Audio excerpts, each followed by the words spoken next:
এই যে 5 তারিখে সময় দিয়েছে, 5 তারিখের পরে কত মসজিদ মাদ্রাসা চলে যেতে পারে?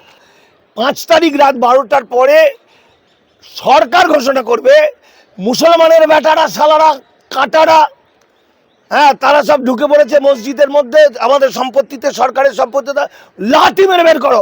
পশ্চিমবঙ্গের ক্ষেত্রে 80,000 তো চলে গেছে, সেগুলো আর কিছু করার নেই। সেগুলো হ্যাঁ ব্যবহারের মাধ্যমে ওয়াকফ, মানে যেগুলো 50 বছর, 60 বছর, 100 বছর, 200 বছর, যেগুলো যেগুলো মূল, সেগুলো আর বাঁচানোর কোনো রাস্তা নেই। যে কটা বাঁচানো যেত সে কটা হলো হালাহালি যেগুলো করেছিল, যেগুলো ওয়াকফ বোর্ডে রেজিস্ট্রি করা আছে, সেটা 8,000। সেটা 8,000-এর মধ্যে কত বাঁচাতে পারবে? 1,000 হয়তো বাঁচবে, তাহলে বাকিগুলো ধ্বংস হবে। এটা কেন হলো? 5 তারিখের আগে পর্যন্ত আমরা ভিডিও করে বলছি যে মুসলমানের সম্পত্তি সব দখল করে নিচ্ছে বিজেপি সরকার বা কেন্দ্রীয় সরকার। 5 তারিখ রাত 12টার পরে সরকার ঘোষণা করবে মুসলমানের বেটারা সালারা কাটারা, হ্যাঁ, তারা সব ঢুকে পড়েছে মসজিদের মধ্যে, আমাদের সম্পত্তিতে, সরকারের সম্পত্তিতে, লাঠি মেরে বের করো। তখন ফোর্স নামিয়ে দেবে। 5 তারিখ পর্যন্ত আমরা বলতে পারছি, 5 তারিখের পরে তো ওদের হয়ে যাবে। ভয়াবহটা কোথায়? তাহলে এটা কেন করলো? এত বড় সর্বনাশ কেন করলো? সর্বনাশ হলো এই আইনে বলা হয়েছে 1995 সালের ওয়াকফ সংশোধনী আইনের 107 নম্বর ধারা তুলে দেওয়া হলো। অর্থাৎ বিজেপি মুখে বলেছিল ওয়াকফ সম্পত্তি যারা দখল করেছে সেগুলোকে আদায় করব, যেটা নওশাদ সিদ্দিকী বারবার বলছিল। অভিষেক বন্দ্যোপাধ্যায়ের অফিসটা ওয়াকফ সম্পত্তি, অনেকগুলো বলছিলেন, তিনি লাপাচ্ছিলেন। আসলে এই আইনে তাদেরকে মালিক করে দেওয়া হয়েছে। অর্থাৎ 1963 সালের যে লিমিটেশন অ্যাক্ট ছিল, যেখানে বলা হয়েছিল যে 12 বছর দখল করলে জমিটা সেই দখলদারের হয়ে যায়, অধিকারে এসে যায়, সেইটাকে অ্যামেন্ড করে, যেটা 1995 সালে হয়েছিল, ওয়াকফের ক্ষেত্রে করা যাবে না। ওয়াকফের জমি দখল করা যাবে না। ওয়াকফের জমি যদি কেউ দখল করে তাকে নন বেলেবল কেস হবে, তা গ্রেপ্তার হবে। এই আইনে বলল কোনো নন বেলেবল কেস হবে না, এবং এরা সবাই মালিক হয়ে গেল। ফলে প্রচুর মুসলমান বড় লোক, এই যে পার্ক স্ট্রিটে যে বড় বড় বাড়ি আছে সব ওয়াকফের, ঠিক আছে, এই যে পুরপুরা শরীফে সব বিল্ডিং, এগুলো সব তারা মালিক, আর জনগণের নয়। ফলে তাই বিজেপির প্রথম টোটকা হলো এদের কিনে নিল। এবার আমি একটা মারাত্মক কথা বলবো, ভুল বুঝবেন না। আমি মনে করি 1200 বছর ধরে যে আরব দুনিয়া থেকে আরবিয়ানরা যে ভারতবর্ষে এসেছেন, ভারতের মানুষকে বাঁচার পথ দেখিয়েছেন, সেটা আমরা স্যালুট করি। তাদের মধ্যে প্রচুর মহামানবরা ছিলেন। ওই রকমই বংশধর একজন হচ্ছে কাজী নজরুল ইসলাম। সেও তো তিনি তাদের বিরুদ্ধে আমাদের কোনো অভিযোগ নেই, বরং তারা মানুষকে বাঁচিয়েছে। কিন্তু তাদের উত্তরসূরিরা যারা আরব বংশভূত, যাদের কোনো দায় নেই, পশ্চিমবঙ্গের বা ভারতবর্ষের ধর্মান্তরিত মুসলমানরা বাঁচলো কি মরল, তারা নামাজ পড়তে পারলো কি পারলো না, তাদের কাফন দাপন করতে পারবে কি পারবে না, তাদের বাপ ঠাকুরদা বা আত্মীয় স্বজন মাটি পাবে কি পাবে না, কারণ এরা ধর্মান্তরিত। ভালো করে বুঝতে হবে, এরা মূলনিবাসী, এরা শূদ্র, এরা ব্রাহ্মণ্যবাদের ভয়াবহ অত্যাচারে হিন্দু হয়েছে, মুসলমান হয়েছিল। এখন তাদের ফিরে আসতে হচ্ছে, এটা আইন। তাদেরকে পিটিয়ে তালতোবড়া করে সমস্ত ধ্বংস করে হিন্দু করা হবে। এবং আমি বিশ্বাস করি যে ইসলাম, বিশ্বনবী হজরত মোহাম্মদের আদর্শ যদি কেউ মেনে থাকে, সত্যিকারের যদি মুসলমান হয়ে থাকে, তাহলে ধর্মান্তরিত মুসলমানরা সত্যিকারের মুসলমান। কারণ তাদের পিঠের মধ্যে এখনো চাবুকের দাগ আছে। অর্থাৎ আমরা যাকে মনে করি, অন্যান্য ধর্ম যাকে মনে করে বন্দুকের নলটাকে, যেটাকে মনে করে মৃত্যু, সেটা আমার ধর্মান্তরিত মুসলমানরা মনে করে জান্নাত। তাই আইন যাই হোক, মিলিটারি কত আছে আমরা দেখবো, সিআরপিএফ কত আছে দেখবে, কত দালাল আছে দেখবো, কত বিভীষণ আছে দেখবো, কত বেঈমান আছে দেখবে, কত রাজনীতি করতে পারে দেখবো।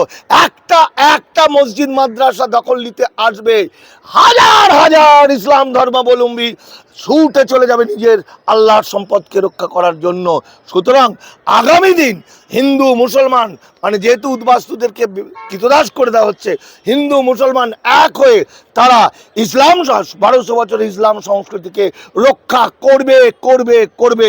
তার মানে কিছু না হোক তার সামনের সারিতে রক্ত দেওয়ার জন্য প্রথম দাঁড়িয়ে থাকবো আমি মানিক ফকির। এটা আমার আজকে কথা দিচ্ছি, থাকবো থাকবো থাকবো।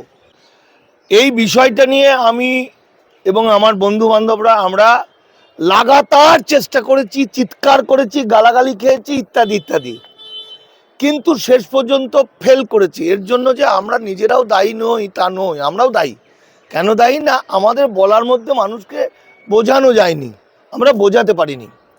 কিন্তু এখন যে কথাগুলো বাজারে ছড়িয়ে পড়ছে চারিদিকে, একদিকে ইসলাম ধর্মাবলম্বীদের সংস্কৃতি ধ্বংসের পথে। এই দেখুন, আজ থেকে 17ই সেপ্টেম্বর 15ই সেপ্টেম্বর ওয়াকফ মামলার রায় বেরিয়েছে। 15ই সেপ্টেম্বর ওয়াকফ মামলার রায়ের মধ্যে বলা হয়েছে যে এই যে 73টা মামলাতেই মুসলমানদের জোর করে হারিয়ে দিয়েছে। তার কারণ হচ্ছে ওই পিটিশনটাই ছিল ঠিকমতো হয়নি, গোলমাল। তারপরে এই মামলা হারিয়ে যাওয়ার কথাটা, মানে হারিয়ে দেওয়ার, জোর করে হারিয়ে দেওয়ার কথাটা বাংলার মানুষ কি জানলো, ভারতের মানুষ কি জানলো, কতিপয় মুসলমান নেতা যাদেরকে খুব সম্মান দেয় লোকে, তারা মিথ্যা করে বললো আমরা জিতে গেছি। বেশিরভাগ মুসলমান নেতা পশ্চিমবঙ্গে যারা আছে অত্যন্ত ভালো, মানবতাবাদী এবং লড়াকু দীর্ঘদিনের, কিন্তু তারা ঠিকমতোভাবে আর প্রচার পেল না, তাদের কথা কেউ শুনলো না। নতুন নতুন নেতাকে প্রমোট করা হলো, সঙ্গে হাইকোর্টের উকিল ফিরদৌস শামীম বললো আমরা জিতে গেছি, মানেটা এরকম। নওশাদ সিদ্দিকী বললো আমরা জিতে গেছি বলে মুসলমানরা ঘুমিয়ে পড়লো। দেখুন, তার পরের দিনই কি বলছে, 4 লক্ষ ওয়াকফ সম্পত্তি ধ্বংস হতে পারে, বিপন্ন হতে পারে 1,20,000 মসজিদ, 1.5 লক্ষ কবরস্থান। রায় নিয়ে জামাত ও জমিয়তের প্রতিক্রিয়া, এইটা মৌলানা মাহমুদ মাদানী এবং সৈয়দ সাদাতুল্লাহ হুসাইনির।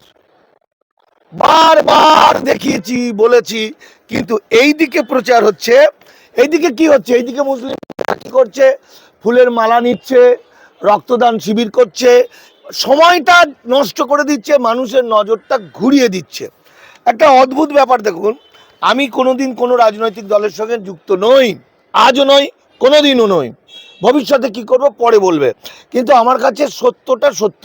এই দেখুন, মুসলিম পার্সোনাল ল বোর্ডের একখানা চিঠি, এই চিঠিটাই বলছে 5 তারিখে উমিদ পোর্টালে আবেদন করতেই হবে।